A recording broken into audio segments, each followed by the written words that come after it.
also for expanding peace. Prime Minister Netanyahu said he was impressed with the vice president's clarity, sharpness, solidarity for our common cause, and sincere friendship that he saw in conference and private meetings that took place today. I can also add they discussed in depth about the Gaza Strip and how they can see the plan progressing in the near future. I can also tell you that Secretary of State Marco Rubio is coming back to Israel this week. He will be arriving on Thursday and is scheduled to meet with the Prime Minister on Friday. This is the Secretary of State's third trip to Israel since mid-September, which further shows the hand-in-hand relationship that Israel and the United States have as we mark this historic time. I'll take a few questions right now. The first question, Peter Smith, ITV News. Have you been investigating or have you investigated the images and allegations coming from international NGOs in Gaza that Palestinian detainees were returned showing signs of torture and execution? Is this the condition the bodies were in when Israel, sent them over? What I can tell you is that Israel, of course, adheres to all international law when it comes to any actions inside of the Gaza Strip. These types of reports that come out, Peter, is just more evidence and more efforts to demonize Israel, as so many media outlets continue to do on a daily basis. If you're going to report on something like this, you should certainly also report on the torture, the abuse, the starvation our hostages had to endure for 2 years. 20 of our released living hostages are telling their stories. I really hope that if you're reporting on this, you're also reporting on our hostages who are now starting their pathway to rehabilitation after being locked up in cages, chains, and like I said, nearly being starved to death. And also, you should be reporting on what Hamas is doing to their own people. These horrific videos continue to pour out of the Gaza Strip of men being blindfolded, being beaten in the center of these cities by bats.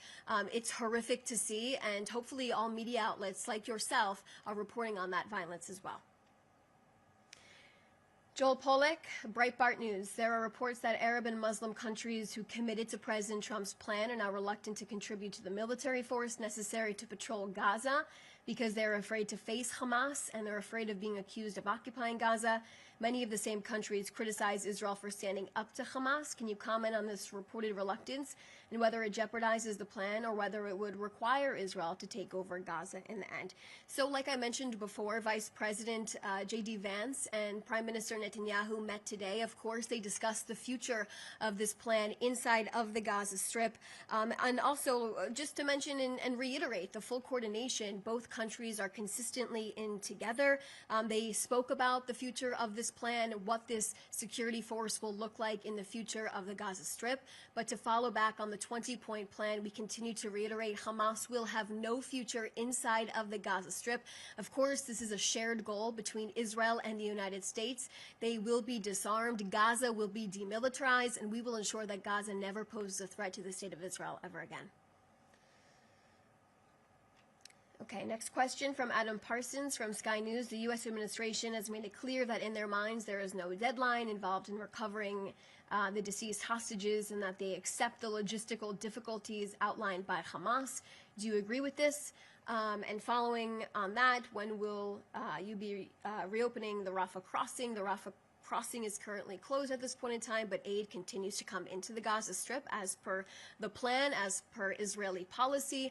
But going back to your question about the hostages, we are committed to bringing every single hostage back home. The Prime Minister has made this commitment. He's made this promise since day one of this war. He will bring everyone back home, even when people here in the government doubted that the Prime Minister could do it. Here he is. We are 2 years later in this war. 20 of our living hostages have come home, and we have 13 deceased hostages left inside of the Gaza Strip.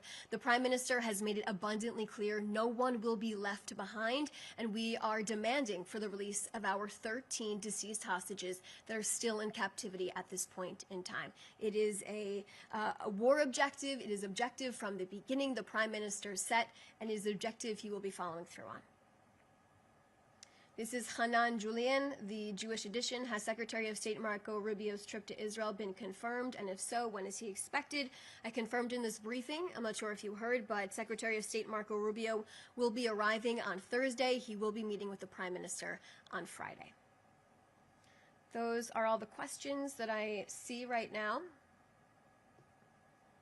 Okay. Thank you all so much for joining. Appreciate your time.